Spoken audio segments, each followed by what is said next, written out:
Iran ने 48 घंटे का युद्ध लड़ने की पूरी तैयारी कर ली है। 48 घंटे में ईरान 200 मिसाइल फायर करना चाहता है। 48 घंटे में ही ईरान अब इजराइल को पूरी तरह खत्म करना चाहता है। ईरान ने इस युद्ध के लिए एक बड़ी तैयारी की है। इस तैयारी का वीडियो जब से इजराइल पहुंचा है तब से नेतन्याहू के सभी कमांडर बैकफुट पर नजर आ रहे हैं।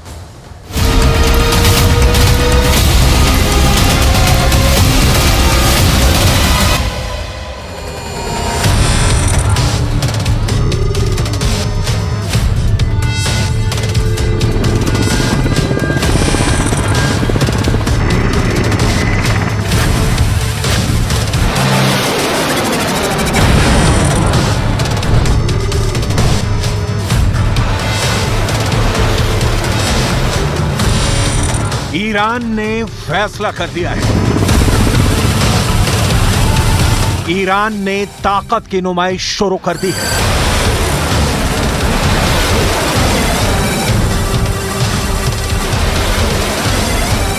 ईरान ने ऐसी फायर पावर दिखानी शुरू कर दी है जिसकी जद में जो आएगा वो मिटा दिया जाएगा।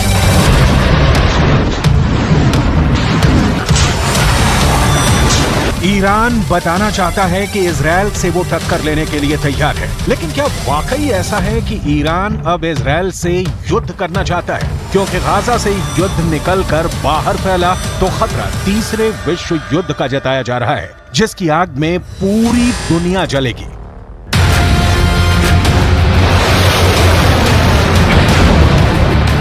ईरान पर इस वक्त पूरी दुनिया की नजर है। इजराइल से लेकर ब्रिटेन और रूस से लेकर अमेरिका तक सब ईरान के इस फायर पावर पर नजर गड़ाए बैठे हैं, क्योंकि इन धमाकों, इन रॉकेट्स और इन टैंकों के टारगेट पर इस वक्त दो देश हैं।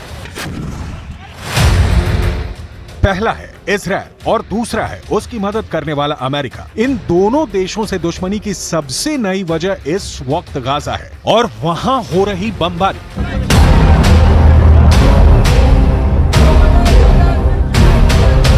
गाजा में इजराइल की बमबारी की वजह से 8000 से ज्यादा लोग मारे जा चुके हैं। कब्रिस्तान नहीं बचे हैं। लोगों को एक साथ दफनाया जा रहा है। गाजा की हजारों इमारतें इजराइल के बम से तबाह हो चुकी हैं।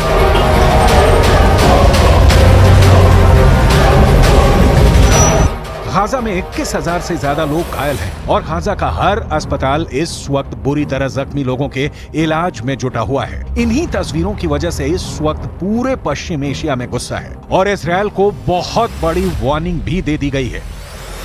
तुर्की ने कहा है कि इजराइल गाजा पर बमबारी वाला पागलपन बंद करे। राष्ट्रपति एर्दोआन ने कहा है कि अमेरिका के बिना इजराइल की सेना 3 दिन में ढह जाएगी। सऊदी अरब ने कह दिया है कि इजराइल गाजा में घुसने की कोशिश न करे, इसका अंजाम बहुत बुरा होगा।